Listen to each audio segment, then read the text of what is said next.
giornate, aspettando la sapere, ho pulito la speranza che ti chiedo, quanta luce di te che sta accesa.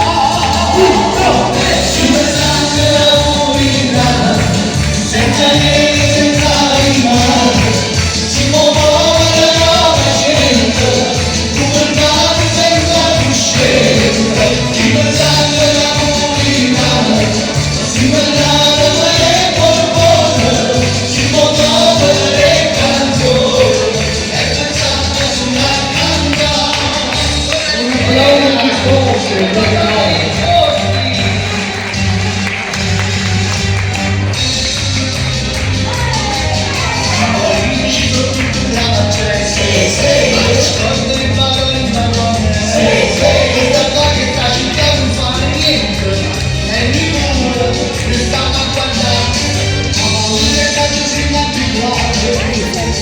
Come on.